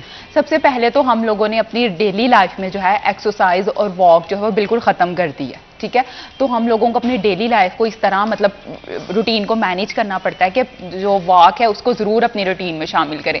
और इसके अलावा 7 से 8 घंटे की नींद वो ज़रूरी है। और बाहर के जितने भी खाने हैं उनसे अवॉइड करें, घर का बना हुआ खाना खाएं, ज़्यादा से ज़्यादा पानी पिएं। इसके अलावा मुख्तलिफ जो है साइकोलॉजी में टर्म्स यूज़ होती हैं, रिलैक्सेशन थेरेपीज़। इसके अलावा एक CBT है। अगर कोई पर्सन जो है वो बहुत ज़्यादा स्ट्रेस में चला जाता है तो उसके थॉट्स प्लान पर काम किया जाता है, उसके थॉट्स को चेंज किया जाता है। तो इसमें CBT यूज़ करते हैं। CBT से ये होता है कि उसके थॉट्स को चेंज किया जाता है, चेंज करके हेल्दी थॉट्स जो हैं वो उसको बताई जाती हैं कि आपने ये काम अगर ऐसे किया है तो चेंज करके जो है ऐसे भी हो सकता है। तो बस थोड़ी बहुत जो है उसकी सोचों पर काम करते हैं ताकि उसकी सोचें चेंज हो। और इसके अलावा उसको घर के लिए देते हैं जो वर्क, वो ये कहते हैं कि आप जो हैं वो एक्सरसाइज करें, वॉक करें, क्योंकि हमारे मसल्स जो हैं वो हमारी फीलिंग्स के साथ बहुत ज़्यादा रिलेट करते हैं। जब हम मुस्कुराते हैं तो हमारे मसल्स ही चेहरे से सबसे पहले हैं, तो इसलिए जो है वो उन्हें कहा जाता है कोई ना कोई एक्सरसाइज ज़रूर करें, क्योंकि एक्सरसाइज जो है वो बॉडी के लिए बहुत ज़्यादा ज़रूरी है। अब तो ये क्योंकि बहुत सारे लोग फिर ये कहना शुरू कर देते हैं, हम देखें जी बिजनेस के अंदर लॉस हो गया, इसका ज़हनी तनाव से कोई फ़र्क नहीं है।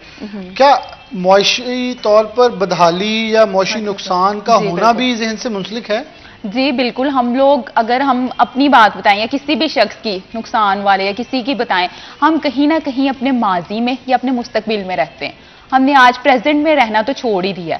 अगर माजी में अगर हम सोचते रहे कि हमें इतना नुकसान हो गया, फ्यूचर पता नहीं क्या होगा, लेकिन आज देखें आज हम कहाँ खड़े हैं। ये बड़ी खूबसूरत आपने बात की, एक बड़ी मैंने कहीं ये पढ़ी भी थी कि हम पहले तो अपने जो प्रेजेंट के लिए माजी को याद करते करते प्रेजेंट तबाह करते हैं, और बाकी रहते प्रेजेंट को हम फ्यूचर के लिए सोचते तबाह कर लेते हैं। ना फ्यूचर बनता है, ना माजी ठीक होता है, ना प्रेजेंट, तीनों चीजें डिस्टर्ब हो जाती हैं। तो ये ज्यादा वो कहते हैं, क्योंकि साइकोलॉजिस्ट ये ज्यादा कहते हैं तो जो गुजार रहे हैं उसे एंजॉय कर लें, मेरे ख्याल में ज्यादा बेहतर आगे जा सकते हैं। अशफाक अहमद का कॉल है कि मोमिन वो है जिसका दिल ना माजी की कैद में हो, ना मुस्तकबिल की वजह से परेशान हो। तो मतलब असल खुशी जो है वो आपके प्रेजेंट में है, मौजूदा लम्हे में है, लेकिन हम इसी लम्हे को जो है वो बर्बाद कर देते हैं। अगर आपको जिंदगी में कोई नुकसान भी हो गया, कोई किसी वजह से आप परेशान भी हैं, तो आज के लम्हे का शुक्र अदा करें, ठीक है। जितना ज्यादा आप शुक्र करेंगे, अल्लाह पाक की ज़ात आपको खुद कहती है मैं उतना ही आपको नवाजूंगा। लेकिन हम इस पे डॉक्टर सैयद सरफराज शाह साहब हैं कहे फकीर वाले, तो उनसे मेरा एक सवाल इस पे था, तो प्रोग्राम के अंदर मेरे साथ मैंने उनसे ये क्वेश्चन किया था, तो उन्होंने कहा था हम जल्दी में हैं बहुत ज्यादा, जल्दी में हम ये भूल जाते हैं कि अल्लाह ने सुबह से लेकर अभी तक हम आप यहाँ तक चल के आई हैं, मैं आया हूँ, जो खाया है, जो पहना है, जो पिया है, आंखें खोली हैं, ये उसकी रहमतों का बेहिसाब लातदाद बेहिसाब उसकी नेमतें हम पे उसने नाजिल की हैं। उनका शुक्र ना अदा करें और फिर कोई पूरे दिन के अंदर एक छोटी सी चीज जो हमारी मर्जी के बगैर हो जाए तो फिर हम नाशुक्री कर देते हैं और कहते हैं ये तो हमारी मर्जी से मुखालिफ हो गई है। क्या किसी ना किसी हद तक जो आपने मोमिन वाली बात भी की है, ज़हनी कनेक्शन यहाँ मौजूद है कि जब हम मुतमइन होते हैं कि मेरा रब मेरे साथ कुछ भी गलत नहीं होने देगा, तो हर चीज बेहतर हो जाती है। बिल्कुल, हम लोग जो है वाकई जल्दी में होते हैं, फौरन से कहते हैं कि ये चीज मिल जाए। जैसे एक बच्चा है, आजकल बच्चों के लिए भी यही करते हैं कि अगर बच्चे ने मुंह से कोई चीज निकाल ली है तो मदर को यही कहते हैं कि उसे फौरन वो चीज ना दो, ताकि बच्चों को आदत ना पड़े। हमें इस चीज की ट्रेनिंग बच्चों को बचपन से ही करनी पड़ती है। अगर बच्चे ने केला मांगा है तो उसको फौरन ना दो, अगर घर में मौजूद भी हो, उसे उसकी जगह बेशक कोई और चीज दे दो कि अभी आप ये खा लो, आपको बनाना जो है वो रात को मिलेगा, ठीक है, ताकि बच्चों को अल्टरनेटिव चीजों का भी पता चले। इस चीज की प्रैक्टिस जो है वो बच्चों को बचपन से ही करनी पड़ती है, बचपन से उनकी पर्सनैलिटी ऐसी होती है। कुछ लोग होते हैं ऐसे कि अगर बात करूं कि वो फौरन से चीजों को, बस ये चीज मुझे मिल जाए, नहीं मिली तो फौरन गुनाहों के ये मतलब शिकायत कर देते हैं कि नहीं मुझे तो कभी कुछ मिला ही नहीं है। हालांकि अगर वो अपनी हिस्ट्री देखें, प्रेजेंट देखें, तो उनको बहुत कुछ मिला होता है। लम्हा लम्हा देखें, एक एक सांस देखें, उस रब की दी हुई इनायतों का एक समुंदर है, लेकिन हम उनसे अगर मुनहरफ होंगे तो फिर तो बेसिकली वो हमें लीड कर देती कहीं ना कहीं नेगेटिविटी की तरफ, फिर हमारी नेगेटिव अप्रोच होती हैं, फिर हमें, मैं वो जो आपसे क्वेश्चन किया था, कहीं ना कहीं फाइनेंशियल इश्यूज और फाइनेंशियल क्राइसिस का भी शिकार होते हैं। जब हम फैसले ही नहीं अपनी, फॉर एग्जाम्पल फैक्ट्री में है, बिजनेस में अच्छा फैसला नहीं लेंगे तो फैसला जहन से लिया जाता है, तो अल्टीमेटली नुकसान ही होगा। बिल्कुल बिल्कुल, आपने यहाँ पे एक सांस की बात की है, वहां से मुझे एक बात याद आई कि एक एक्सरसाइज होती है जो हम घर में अक्सर अपने क्लाइंट्स को बताते हैं, ब्रीथिंग एक्सरसाइज, कि वो किया करे, क्योंकि इंसान जो है वो बहुत से मतलब अपने मेंटल इश्यूज को अपने सांस के जरिए खत्म कर सकता है, हल कर सकता है। उसकी बड़ी वजह ये है क्योंकि हम खुद भी कहते हैं कि अल्लाह ताला जो है वो हमारी शारक के करीब है। तो जब इंसान दुनिया में पैदा होता है तब क्या लेता है? सांस। जब दुनिया से जाता है तब क्या खत्म होती है? सांस। इसलिए सांस जो है वो आपके मेंटल इश्यूज को, आपके माइंड को कंट्रोल कर सकती है। इसलिए हम उन्हें ब्रीथिंग एक्सरसाइज जो है वो सांस की बताते हैं कि आपने सांस जो है वो किस तरह लेना है। तो उसकी भी मुख्तलिफ टाइप्स होती हैं, तो ये जो एक बहुत अच्छा मेथड है जिससे आप अपनी स्ट्रेस को रिलीव कर सकते हैं। तो कौन सी टाइप्स जो मेन अंदर हमें थोड़ा सा बताया ताकि नाज़रीन देखने वाले को कुछ फायदा हो जाए? उसमें यही होता है कि आम जो यूजली हम ब्रीथिंग लेते हैं वो मतलब डिफरेंट है, मुंह के जरिए लेते हैं, लेकिन जो वैसे बताते हैं स्ट्रेस को रिलीज करने के लिए वो नाक के जरिए सांस ली जाती है, ठीक है। और पूरा एक मेडिटेशन का प्लान है। अब तो मेडिटेशन की बहुत सी वर्कशॉप करवाई जाती हैं, बहुत सी एक्सरसाइज हैं, ताकि जो है वो इंसान अपने स्ट्रेस को खुद रिलीव कर सके और मेडिसिन और इन चीज़ों तक बात ना पहुंचे। तो यानी कि वो एक्सरसाइज से आपके ये बड़ा एक स्ट्रेसफुल है, आप नाक से इनहेल करते हैं और एक्सेल कर देते हैं मुंह के जरिए, तो इससे आपको काफी हद तक रिलीफ होता है। तो ये बहुत बहुत शुक्रिया आपका, बहुत कीमती बातें आपने हमारी नाज़रीन के सामने आज रखी हैं और बड़ा फायदा हुआ देखने वालों को यकीनन तौर पर, क्योंकि जो चीज़ें थी और साइकोलॉजी है ये पूरे दिन पूरी ज़िंदगी से मुंसलिक है, हर लम्हा ब लम्हा मुंसलिक है। ये सिर्फ एक शोबा नहीं बल्कि हमारी पूरी ज़िंदगी के मेरे शोबे इस फील्ड के साथ मुंसलिक हैं और कभी ना कभी हमें इस तरफ आना है, लेकिन जल्दी आ जाएंगे तो ज़िंदगी ज़्यादा बेहतर, खूबसूरत और तवाना भी रहेगी। ज़हनी तौर पर, जिस्मानी तौर पर, हर लिहाज से, अंदरूनी तौर पर भी ये हमें कवर अप करती है। तो प्रोग्राम सिटी एट 10 से आज के लिए इजाज़त दीजिए। अल्लाह हाफिज़।